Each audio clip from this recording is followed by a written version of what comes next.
Nicolaus Copernicus. Namanya terkenal setelah menemukan teori heliosentris, yakni teori yang menyatakan bahwa matahari merupakan pusat dari tata surya. Teori yang memberikan dampak perubahan yang signifikan berupa revolusi sains dengan munculnya ilmuwan-ilmuwan hebat seperti Galileo Galilei, René Descartes, hingga Isaac Newton. Halo teman-teman semua, kembali lagi bersama saya, Talk with Bentala. Kali ini saya akan membahas tokoh ternama serta pemberi dampak perubahan pada revolusi sains, yaitu Nicolaus Copernicus. Nicolaus Copernicus adalah astronom sekaligus matematikawan berkebangsaan Polandia di masa Renaissance. Ia lahir di Torun, Polandia pada 19 Februari 1473 dan ia merupakan anak dari pasangan Mikołaj dan Barbara Watzenroth.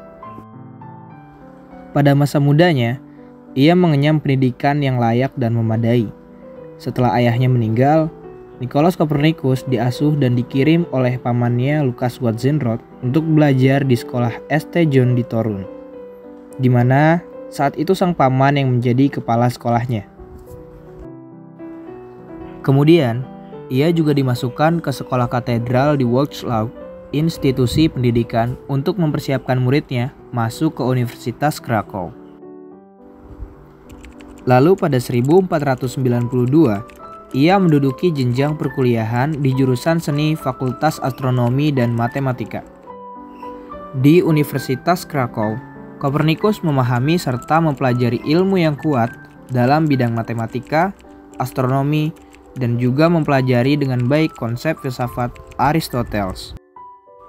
Selama 4 tahun kuliah di Krakow, Copernicus mengasah daya kritisnya dan membangun logikanya dengan membandingkan dua sistem yang dikenal di bidang astronomi, yaitu Aristoteles dan juga Ptolemy. Sayangnya, ia meninggalkan Universitas Krakow tanpa mengambil gelarnya pada tahun 1495.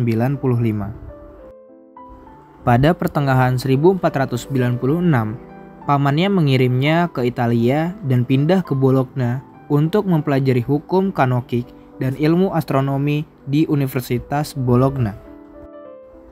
Tahun 1501, akhirnya Copernicus pindah ke Universitas Padua serta belajar untuk menjadi dokter selama 2 tahun sebelum akhirnya memutuskan keluar, dan 2 tahun kemudian dia menamatkan pendidikan doktoral hukum gereja di Universitas Ferrara sebelum akhirnya kembali lagi ke Polandia. Copernicus mulai mengumpulkan banyak data untuk menyempurnakan penelitiannya sehingga menjadi buku yang dikenal sebagai De Revolutionibus Orbium Coelestium. Namun, ketika selesai di 1532, ia menolak jika bukunya kemudian dicetak dan disebarluaskan secara luas karena takut jika berpotensi menjadi kontroversi. Namun akhirnya, berkat bujukan dari Rheticus, seorang murid Copernicus, ia menyetujui untuk mencetak De Revolutionibus. Buku itu diserahkan ke Uskup Chełmno, Tiedemann Gysi. Dari Gysi, buku tersebut kemudian dikirim ke Rheticus sebelum diberikan ke penerbit kondang di Nuremberg, Johann Petrus. Seperti dugaan Copernicus, bukunya langsung memantik kecaman dari Gereja Katolik Roma ataupun Lutheran. Kebanyakan argumennya adalah Copernicus tidak mempunyai bukti apa yang menyebabkan bumi mengorbit pada matahari. Gereja Katolik Roma kemudian menyatakan teori Copernicus sesat. Kecaman juga datang dari Martin Luther ketika buku itu terbit. Selain Luther, Osiander juga menyeruakan keberatannya dengan mencontoh si bodoh Copernicus berusaha membalikan astronomi. Osiander menyerang Copernicus lebih jauh dengan bergumam kalau teorinya abstrak dan tidak perlu dilihat sebagai kebenaran. Lalu pada akhir 1542, Nicolaus Copernicus didiagnosa menderita pendarahan dalam dan kelumpuhan.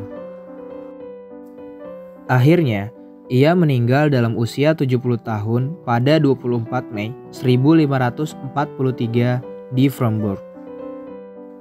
Pada hari meninggalnya Kopernikus, buku De Revolutionibus akhirnya diterbitkan dan menjadi sejarah panjang dari pemikirannya yang sungguh sangat cerdas. Jangan lupa like serta komen ya, pelajaran apa yang bisa teman-teman dapatkan dari video kali ini. Serta jangan lupa subscribe channel Talk with Bentala.